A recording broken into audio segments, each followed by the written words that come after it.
You're listening to the AfterBuzz TV network, now the largest new media platform on the web, and your number one source for after-show entertainment. Very good, Keith. Johnson.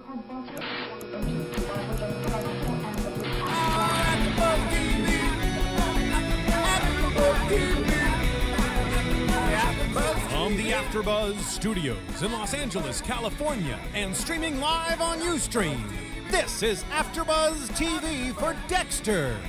We'll break down tonight's episode and get you all the latest Dexter news and gossip.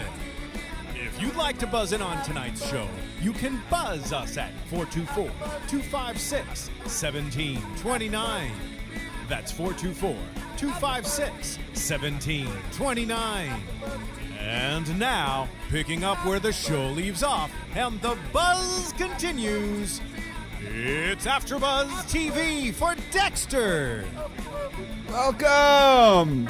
It is AfterBuzz TV for Dexter. This was episode 7 from season 6. I'm with the beautiful diva, Kristen.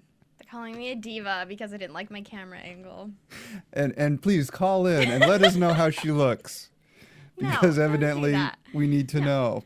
But if you do want to call in, 424-256-1729. We'd love to have some input on some Dexter fans, from Dexter fans, to become part of this conversation. So this one was called Nebraska, and that's where they went. They took a road trip. Kearney, Nebraska. And Dexter has a new passenger, a new dark passenger from the past. Did you miss me, brother? He was funny though. He was a lot more funny in this episode than he ever was in this episode. Was actually funny. The ice truck killer. They really played with him quite a bit. Adjusting my camera angle. Are See, they I again? told you. Nice. I'm not wrong about this. Nice. Yeah, I really enjoyed his presence. It was funny, but a little dry this episode. I don't have a whole lot to talk about. Well, here's what I was thinking when I was watching Brian. Not only did I find it very funny, and they did give him a lot of, the comedy relief. A little stand-up routine there. A lot of times. And like they'd have him eat, He was at the table eating. Oh, thank God, I'm so hungry.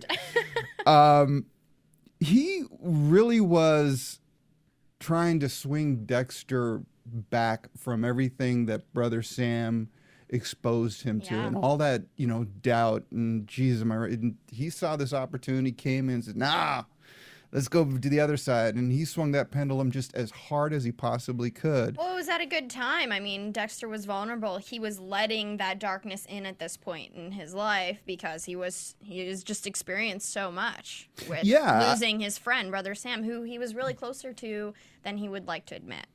And then having the realization of, you believe all of this, but in the end, nothing really changes because he's face to face with the guy laughing at him that killed Brother Sam. Like, you can believe it because you're a sucker, but I'm not. And, I'm getting off scot-free.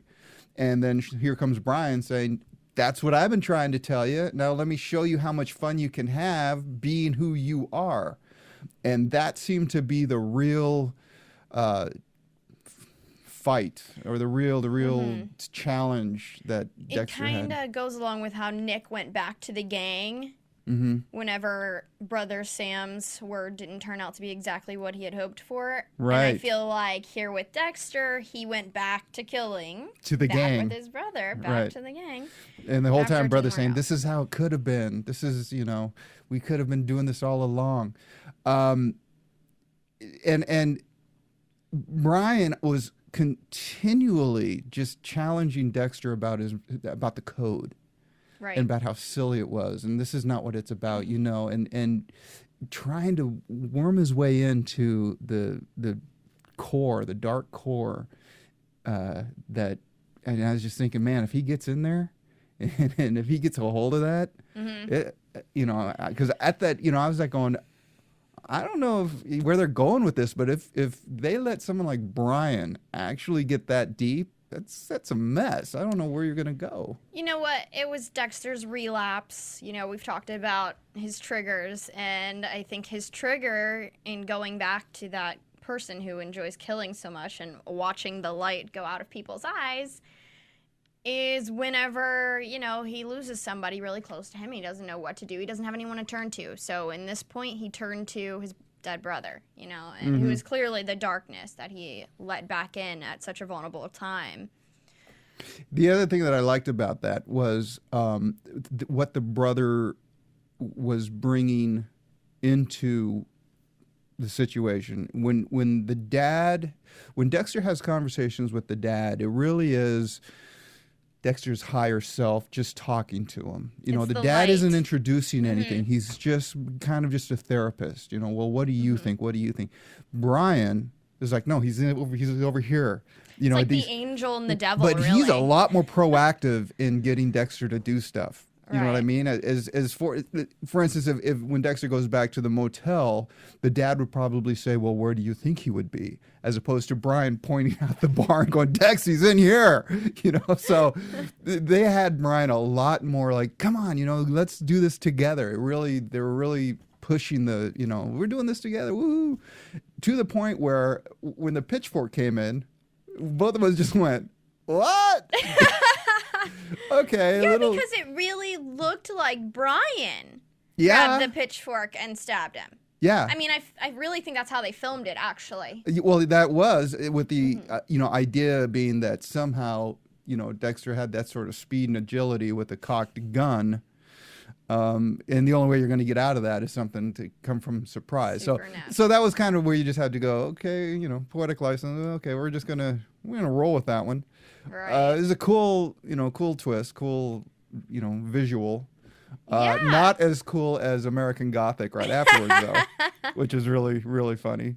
And which with a bloody pitchfork. Right? I mean, I hope people caught that, the picture in the background and Dexter is standing there with the pitchfork and his brother. And I hope so. That painting, American Gothic, actually symbolizes hard labor. Ah. But it didn't come across that it was so hard for him to kill. I was just trying to figure out what the deal was with the motel clerk. As soon as they got there, and I'm like going, what's the deal here? And then to have that pay off where the brother's actually saying, this is not about a code. This is about the light that goes out. That's where I think that's where he was the closest to grabbing a hold of Dexter's core. Right. Of just like going, come on, we are one. Let me just let's get in there and just, I'll do the driving. You just trust me. Mm-hmm. When he was talking about the light going out, and then when they're talking about, what's next, Jonah, and then we just keep going. I really do feel like Dexter has been hesitant to kill, though, since Brother Sam has come into his life.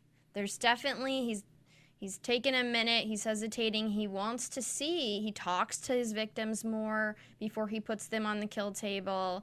And I feel like he absolutely wants to see that they have no remorse for what they've done in order for him to kill them. But here's the weird thing. Ever since Brother Sam, there hasn't been a kill table. They've all been just spur of the moment. Right. And in fact, listening to Brian, he was getting sloppier and sloppier in what he was doing. Mm-hmm. And again, another great example of Brian just going, when he's trying to get through the window, Brian said, it's the Midwest. They don't lock their doors. But I think he's going just like I said, I think he was just a little bit sloppier. Definitely with, who was the kid that he killed last week? Nick, where he just runs in. I mean, anybody could have seen that. Right. And then here he just dumps the shady Norm in the mill, in the silo with all the seeds. Somebody's definitely going to find him eventually. Yeah, probably. What do you do with the pitchfork? I don't know. Throw it in the... I mean, he's getting very messy. Do you think that really happens if you dump somebody in a silo and the seeds just eat you? They just kind of swallow you up? I do think so. Because I think the mass is heavier. That it just finds its way down? Yes. Let's try it.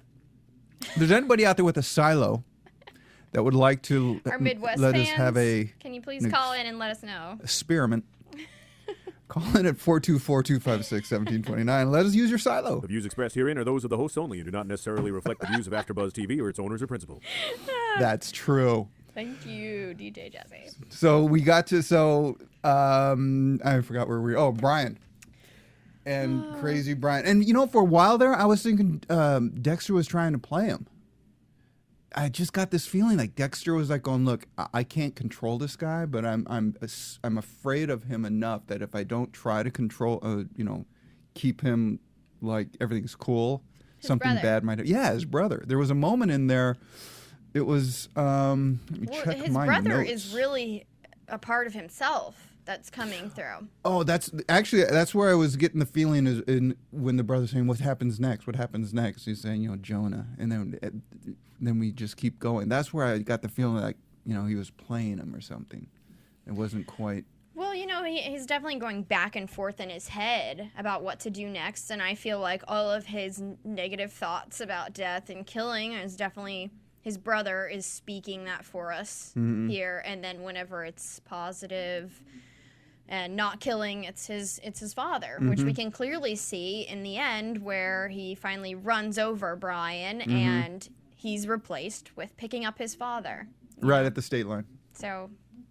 The state or city line? I think it was the city line. It looked the that dad way. was just standing there waiting. Yeah. Welcome back, son. But there was a moment with the Brian and Jonah. Do you want to revisit that when we chat about Trinity and Jonah, or whatever? That's whatever? fine. We can go into it now. Well, it was at the very end where they've got Jonah. And we're going back because Jonah. We know the story. They're gonna go back and take care of Jonah. Where Jonah says, "Kill me," because he can't live with what he did. Mm-hmm. And that was when the code came in. And that was the moment where Dexter had to find the difference between the code and his brother. And the brother, and the whole time the brother's just going, it's just about the light going out. It's just about the light and that power. And he was like, how do you feel now? He's like, I can do anything. Mm-hmm. So he was really manipulating and going for all the worst feelings that Dexter has in all this. And it wasn't until Jonah's begging to be killed where the code comes in. Right. That the brothers still will never understand. What is code? What do you need a code for? You just kill him. Right. Well, my favorite part was then when Dexter's actually driving away and Jonah says, how do I live with myself? How do I live with this? And Dexter says, you just have to forgive yourself, I guess. A little bit of Brother Sam in there. Yeah. He's still carrying some Brother Sam. And then he runs over his brother. Do you think we'll see Brian again? No, we're not at predictions. I can ask it. We just can't answer. No, I don't, though. No, it was a pretty good... he did disappear as they were driving away. Right. He just faded and I think nothing. that was to symbolize a part of Dexter, the joy of killing. I think Dexter's trying to kill his own joy of killing and make it just about the code. So I think that was maybe his last hurrah and his lapse in judgment. Because if Dexter is talking to Brother Sam and about the light and everything, because he references this a couple of times, both in the prologue and the epilogue when he's talking. If he's talking to Brother Sam about that, about the good and the light and being an honorable person and all those things, then he has to be thinking about the other side. Otherwise, that would not make any sense. Mm-hmm. And Brian is the epitome of the other side, and he's the brother. So there was that other connection of the Jonah saying, of course I'm a serial killer. My dad was a serial killer. And Dexter knows that's not necessarily true because his dad was not. Right. But he's also realizing that he's got a son. And that's when he says, this was your son. But Brian, being a complete sociopath, doesn't have any empathy or understanding of any of it. He's just there for the kill. So right. It was interesting to see. It would really be helpful if we had a psychologist here on the show with us. It really would, because frankly, I'm spending a ton of money on my therapy. Oh, you meant for Dexter? Yeah, that would be cool too. But seriously, if you're a psychologist and wouldn't mind hanging out for about 50 minutes, give us a 424-256-1729. You don't even have to come to the studio. No, just call. In. And I'll pretend, I'll say, I have a friend named Dexter who has this issue, and we'll pretend it's about Dexter. So We then, have a lot of sociopaths going on, and Travis, do you want to get into that? yeah, of course, our good friend Travis and Professor Geller, which again, one of the funniest lines is Professor when the professor killed again, and Deb goes, "Who, Marianne or Ginger?" Or she makes some sort of Gilligan's Island reference. I was like, "Dang, took you guys long enough."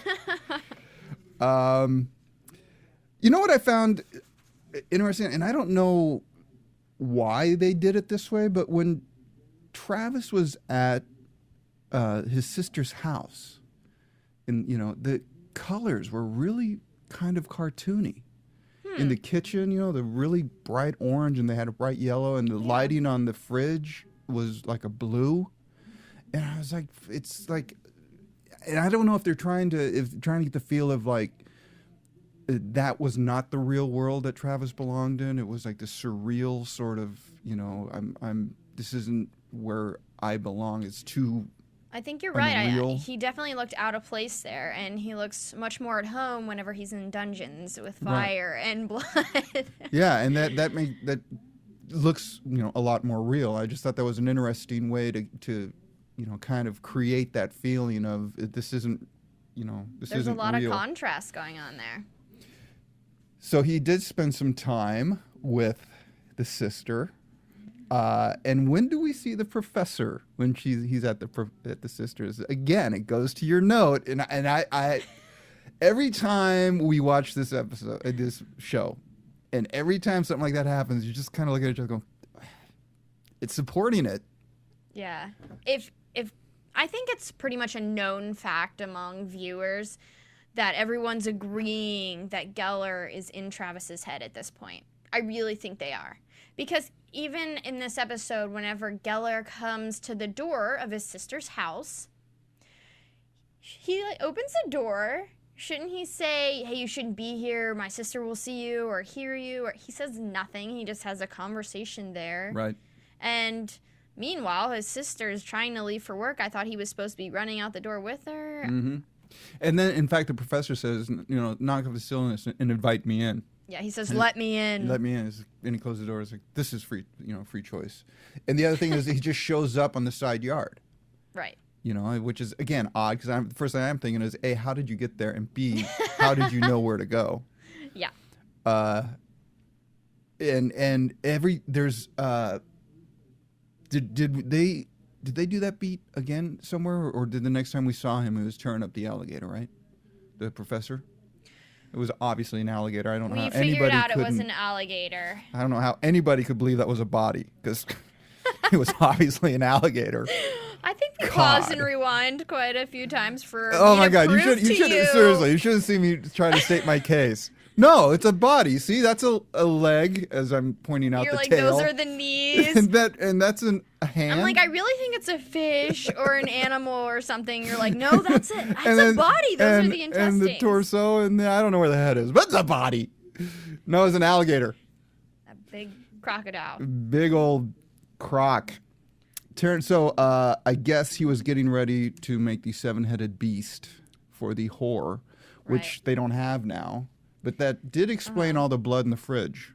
Yes, they were feeding it to Heidi because they wanted. There was a verse in the Bible that said that the whore must be drunk on the blood of the saints. Mm-hmm. And so they were feeding her their blood. Travis's blood. Exactly. We never saw Geller. Oh, that was the other time where they did that thing, is when Heidi was saying the younger guy kept talking about the professor. Mm-hmm. And then somebody put their foot on my neck. I guess it was a professor, because the younger guy. So she never saw them. She actually did say, I didn't see either of them. Right. And her name was Heidi, I believe. But I don't think she ever says, I heard the professor talk. No, she didn't. She just said that she heard the younger guy call someone professor. And clearly he's talking to him like Dexter talks to his father. He's talking out loud as if he's there. Right. But he's just a figment of his imagination. Well, it is looking that way. And let's just remind everybody that Kristen had this nailed weeks ago. So if it does turn out that that's what happened, if it doesn't, I knew all along there were two people. I'm just, I think Dexter needs a new writer sitting over here. Oh, There you go. She's a little bit of a diva, but really smart. Not a diva. I was so right. All I said was my camera angle was messed up. And even again, today, they fixed my camera angle. Jesse, is everything good in there? Big thumbs up? Everything is marvelous for Okay. me. All right. Good to know. Now, I thought when Travis was Right. going to say goodbye to the professor, and again, he said, wouldn't it have been easier to just throw those away? So the professor has absolutely no use for him, no need for him. Yeah. He brings a box of all his memories with Geller as if they're breaking up. Yeah, exactly. And I wrote you a letter. That was read it till I leave. was that satisfying to you? Because it had to have been it has to be satisfying to Travis. And I don't think it was satisfying to him either. No, it was kind of like the wasn't. professor Travis- said, I think the Travis really wanted this huge, I'm better than you Right. and everything. And the professor pretty much said, I'll talk to God, don't let the door hit you on your way out. Yeah, Travis says he wants to be free from Geller, and Geller says, I release you. Yeah. But Geller says that knowing that Travis can't. Yeah, that's I guess he can do that since he knows that, dude, I'm in your head. So Oh my I'm gosh. gonna be Where hanging do with you think Professor Geller is? Do you think he's I dead? Do you think- think he's off the grid somewhere? I think he's dead in a basement that Travis knows Maybe about. he's in a silo he's full of seeds. Full of seeds. Maybe Shady Norm could help us out with that. Who? The clerk from the hotel. Oh yeah, Shady Norm, the clerk. His name was Norm. I think that was the hotel, which, by the way, the pen said stolen Yeah. from the Shady Norm Hotel or whatever. Shady Norm. That was great. You like that? I mean, restaurants should always put the stolen part on because you always find pens from places they aren't supposed to be anymore. So So we were talking about his saying goodbye, and I thought it was kind of anticlimactic. So they're not done. no, Obviously they're not done. Yeah. And so I'm not sure how the professor's going to get Travis back, because Travis really seems to be standing up to him. But he's going to have to come back. Well, he's going to do something, then Travis is going to have to step in to try to save somebody, maybe? I don't know. I mean, Travis is going to have to go crazy, get a little crazier on his own, which is clearly going to happen. I'm a little bored with it. I would have liked to see something happen with those crocodiles, and I would have liked to see Travis go after someone. I don't know. I feel like there could have been more there this time. We're just being strung along. Yeah, I was just thinking of tracking Travis, and it was just visiting the sister, and this was really pretty much about Dexter and Brian, and they just kind of check in with everybody else to let everyone know what's going on. Exactly. And so there's some big thing with they need a new whore, and they're building a 7-headed monster crocodile beast that she's going to be sitting on.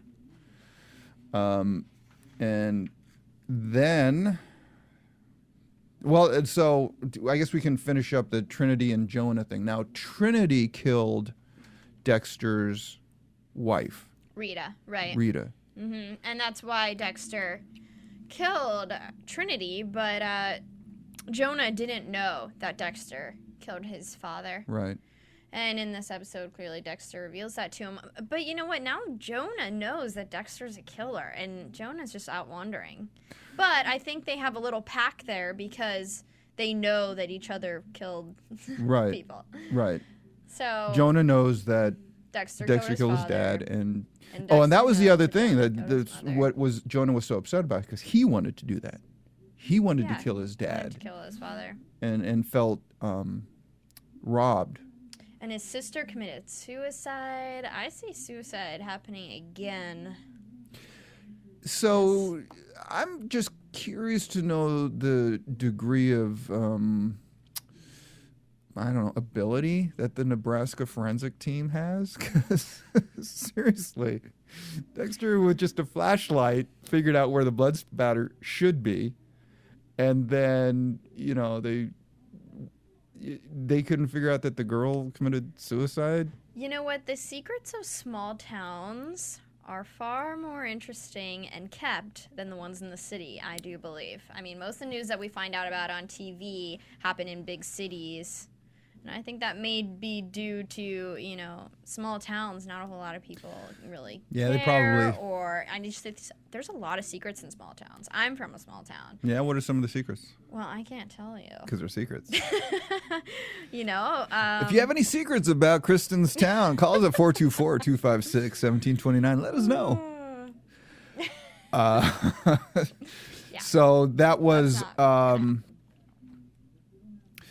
again, I think that was just the thing so that they could go on a road trip so that we could see the other side of Brother Sam. I think this whole episode was we swung Dexter so far into this light. Now we need to swing him back. Right. It was a vacation to kill, though. It's a vacation to what? To kill. Yeah. Oh, but he only got one. And again, there was no planning. He kind of found himself on this trip, I feel like. Yeah. He ridded himself of some darkness. He found some light in a whole nother place. He realigned himself. With the code and with the whole reason of why he exists. Mm-hmm. Now, whether or not he's able to, make that work with Harrison, that'll be an interesting dilemma. But Dexter wasn't there for his family at all at this point. He's leaving his son home with the babysitter, and she's having a date over, and he wasn't there for... Deb was repeatedly calling him and needing him. He wasn't picking up until Deb called from the house because he thought it was Jamie. And she's like, I really need you, Dex. My whole job... My position here at the department pretty much relies on finding the DDK killer. I really need your help. And he doesn't return any of her calls. He's not being a very good brother at this point. Hopefully now that he's gone and done this and found himself and taken time to kill again, I think maybe now he's... Oh, thank God. I got to kill again. Does he have to kill every so often and then he just builds up frustration until he kills again? I think so, yeah. And I think what happened also with Jonah is he did see some salvation for himself and Harrison. Because I think when she said the Trinity killer killed again, he knew it wasn't the Trinity killer. Right. But... Deb didn't know that. Yeah, but Dexter didn't know that. Dexter knew that it wasn't the Trinity killer, right? Mm-hmm. Okay, so, I'm thinking that he probably went, oh my God, if it is the kid... It's a genetic thing.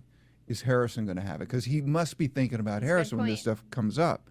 So he needed to go back there to find out, no, it might not be that way. Maybe you are the end of the line. I get one a week. And I just used it. Who's the intelligent one in the room today? If you have another good point for me, please call me at 424-256-1729 and give me one.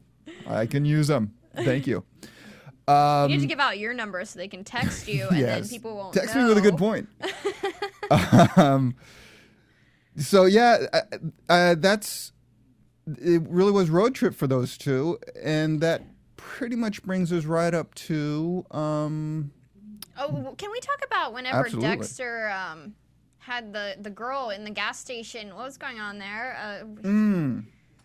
Yeah, that was interesting, wasn't it? It was almost not him. It was almost his brother. It was exactly his brother. Him. It was his brother saying, dude, I haven't trust done me this with for a while. Trust me on this. I can show you how much fun this can be.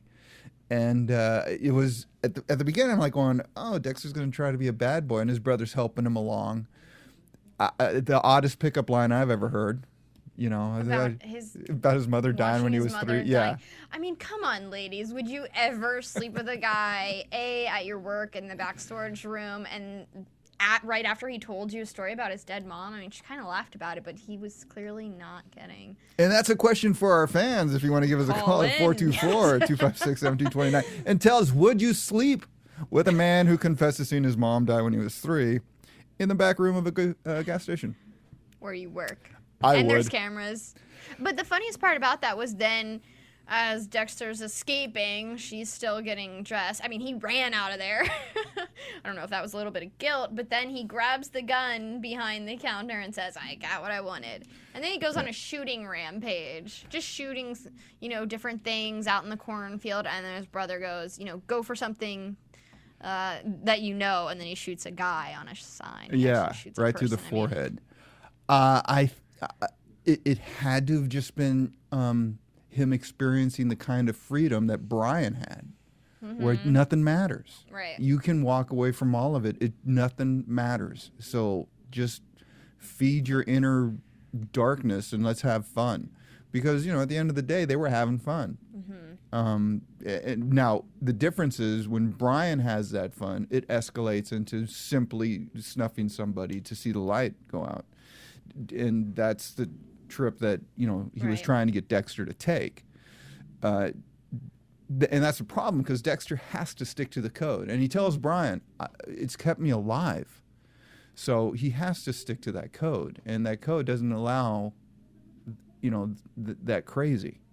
So you're good. You're right. It's a vacation to a kill. And Dexter absolutely got to go on vacation in all aspects.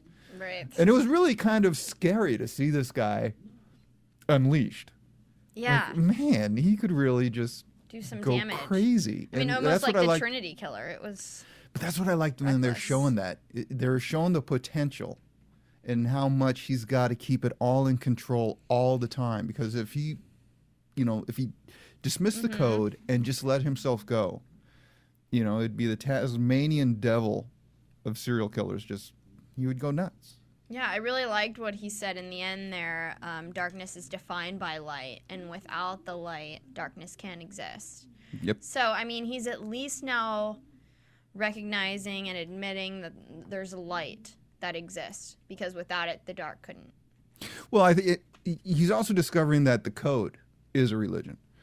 The code is his religion. It really is. That's what he refers to. That's his compass. It's what has kept him alive.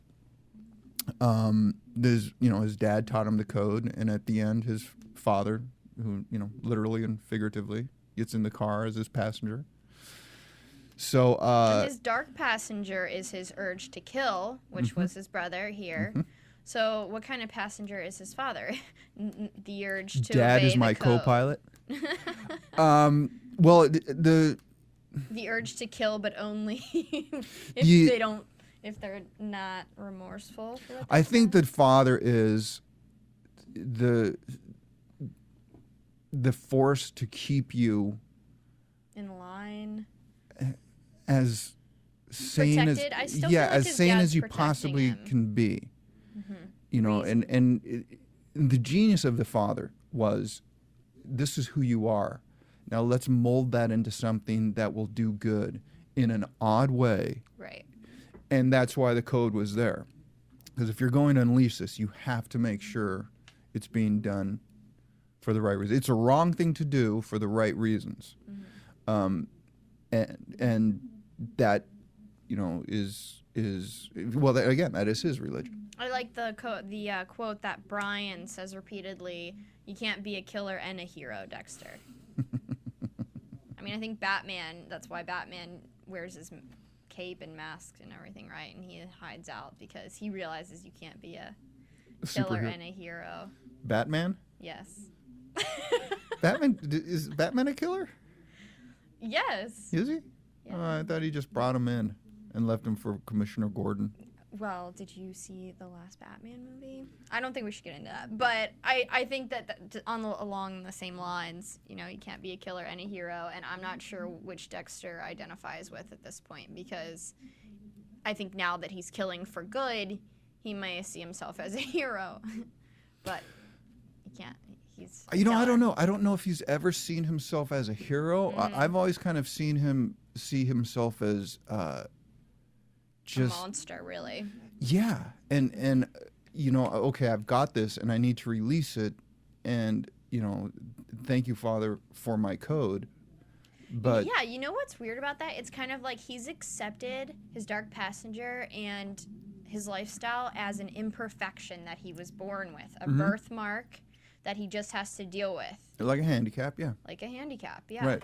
And he's accepted it. He's like, I'm okay with it. Now just everybody else has to be. And then Brian comes along and says, "That's no handicap. Are you kidding That's me? a gift. That's like the best parking lot in the world, dude. And let me show you what happens." And that was very, very seductive. So when they were shooting that gun, when he was shooting the gun, and when he was feeling that I can do anything, so it was the strength of the code that kept him from going over the edge. It was well done. As far as, going on a road trip with the two, I liked it. It was fun seeing Brian again. And he's like, I'm so glad they wrote him funny. Yeah, I mean, they had to, right? Yeah. They had to. So we want to talk about now Deb with everybody else. So Deb, the first time we see her, she's at a ComStat hearing. Yeah. That one kind of came out of the blue, but okay. Trying to perfect her numbers. Her kills for the month are pretty high. And she said she would kill herself, but then that would raise her numbers. Yeah, that raise her. And I'm watching her with the Lieutenant LaGuarta, or is that Captain? Now? She's trying to be. She is a captain. She is a captain, okay. and Deb's a lieutenant. Okay, so Captain LaGuarta, and she's still being so rough on Deb. But there's a moment there where you think, you guys, just one of you move a little bit, and you could actually be friends here. In the elevator. Just shift your position a little bit. It would not make for fun, but... Yeah, I mean, Deb definitely wants to, but LaGuarta just despises Deb's position because she's so young and LaGuarta's so old. But the thing I liked about LaGuarta saying in this episode, this position cost me a relationship, so I know you're having a hard time with Quinn. What relationship did... LaGuarta had a relationship with Bautista. Oh, that's right. And so she kind of said that this position at the department costed her relationship, and she sees that the same with Deb, which Deb really doesn't have time for a relationship. Anyway. Yeah, the last relationship that I saw her have was with the ice truck killer. And he's back. Who was her brother. Seems like somebody should have known that. I mean, I don't know. They could have completely different parents, and then Dexter's like the one that has a parent to both of them. Oh, yeah? So the ice truck and Deb were completely removed? Maybe. Yeah. It's possible. Sure. The math works. But Deb and Quinn, my favorite part about that exchange was Quinn saying, getting married, proposing, giving a ring, it's kind of like buying a coffee table together. And she's like, yeah, but we never talked about getting a coffee table together. And he's like, but we came close. Right. How many people have you bought a coffee table with, Steve? 2. Oh.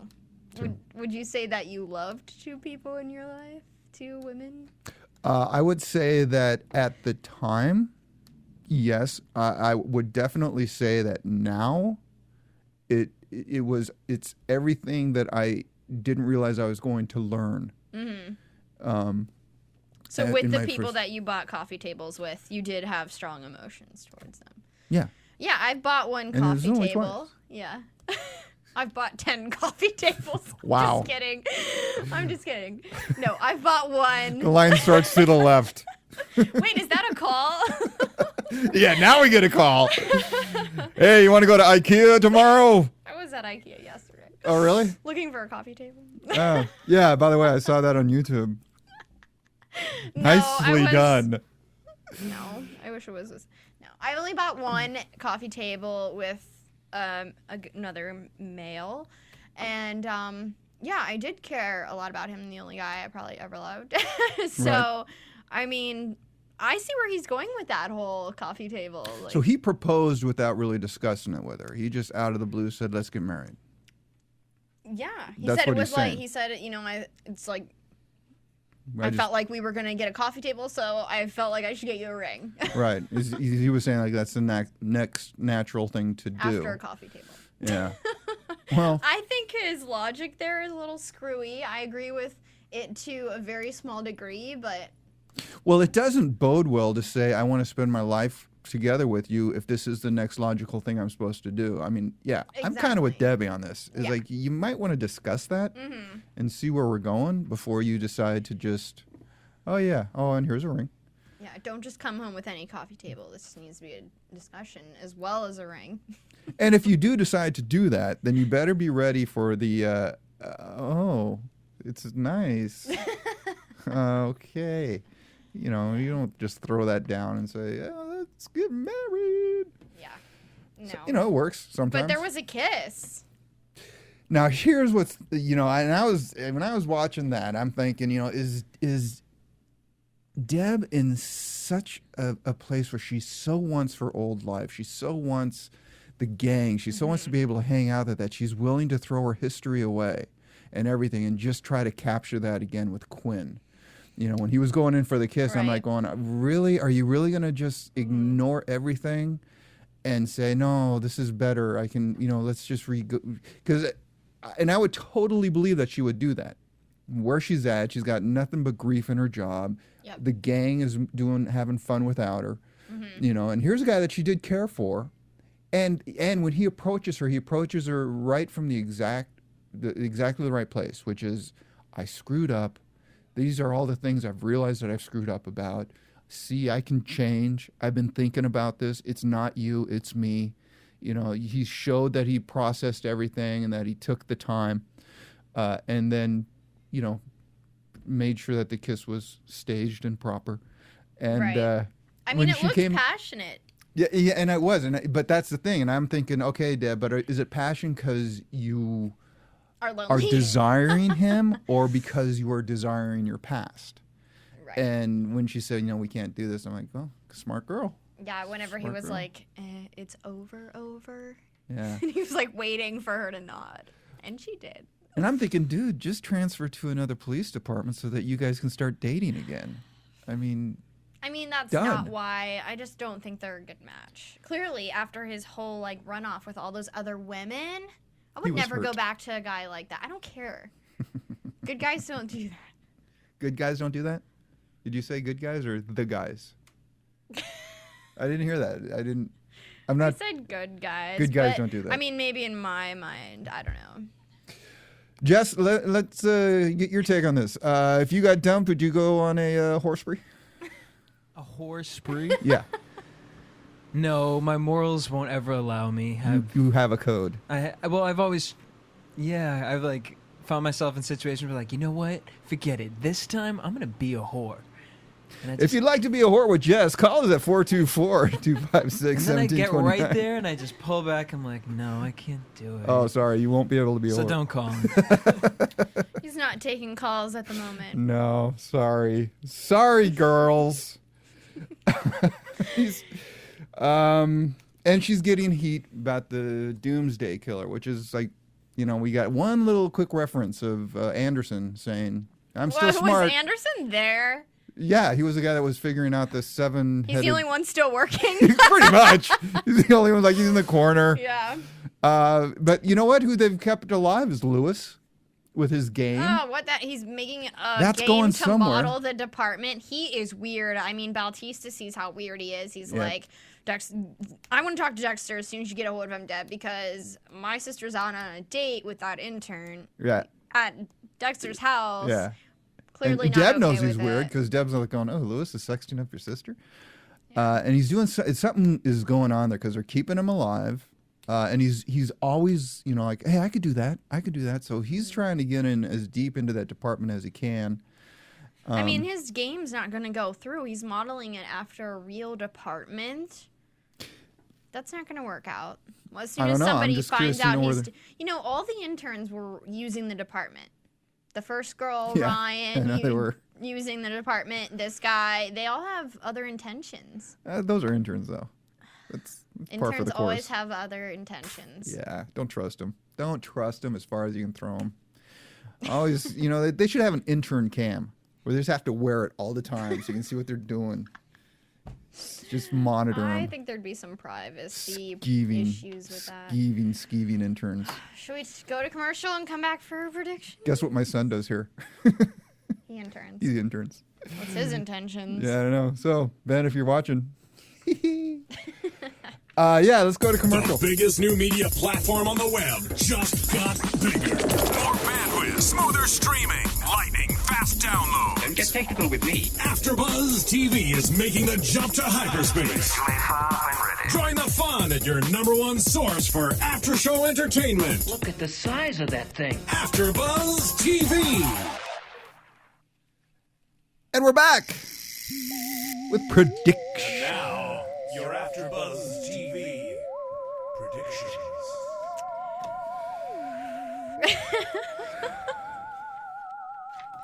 Well, there wasn't much in the coming attractions.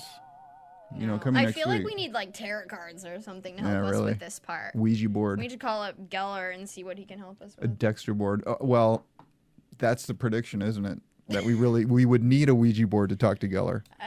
At this point, I think he's not dead. I think Geller's just off the grid somewhere. Travis is obviously crazy. And how do you think this is all going to end up? That's the big prediction here. What do you see going down? I think in an odd way, Travis kills Geller and then dies. I think Travis commits suicide in a really Elaborate. And doesn't give Dexter the credit. No, I don't think Dexter's going to kill him. the satisfaction of getting him, because he's already let him go once. But wasn't there something in there about this is your fault because you should have taken care of this or something? I think it's really falling apart. There's something in the trailer. There's something was falling apart in there. As far as well, Dexter still says in the little preview that we got, he still thinks that Travis is unlike him. He says Travis's dark passenger can be killed. So is Dexter really not realizing yet that Geller's in Travis's head? Apparently not, because he thinks he's going after Geller. He thinks that his dark passenger can be killed. Unless Geller is not in Travis's head, which is why I'm not. Yeah, I I'm mean, not maybe saying they're one way or the setting other. it up that way for us to totally think he is, and then, whoa, he actually exists. I don't know. Either way, it's going to be... It is kind of weird, though, when you watch Travis. There doesn't seem to be that, weird pull of, like looking over your shoulder, or like, because you would think that if you cross this guy, he could get you at any time, because that's how good he is. No, he's not. He's just kind of like closing the door on the guy. Yeah, and I mean, he's really not doing anything. Geller's not going after Travis. He's just like making his headed monster crocodile thing. Now, this was episode 7. Yeah. There's 13 for the season. I think so. Is there a break coming up? We need to look at that. I'm not sure, but something needs to come on to the landscape pretty quick here, because they're not going to be able to just chase Travis for the next 6 or so episodes. We need some new storylines. We need some new bad guys. I think that's it, guys. And that's it. We're getting the rollout. So join us next week. And we will be here next week with Dexter for AfterBuzz TV. From producers Kevin Undergaro and Phil Svitek, engineer DJ Jesse Janity, and the entire AfterBuzz TV staff, we would like to thank you for listening to the AfterBuzz TV network. If you have questions or comments, be sure to buzz us at info@AfterBuzzTV.com. And you can find us on Facebook or follow us on Twitter by searching for AfterBuzz TV. Buzz you later. The views expressed herein are those of the hosts only and do not necessarily reflect the views of AfterBuzz TV or its owners or principals.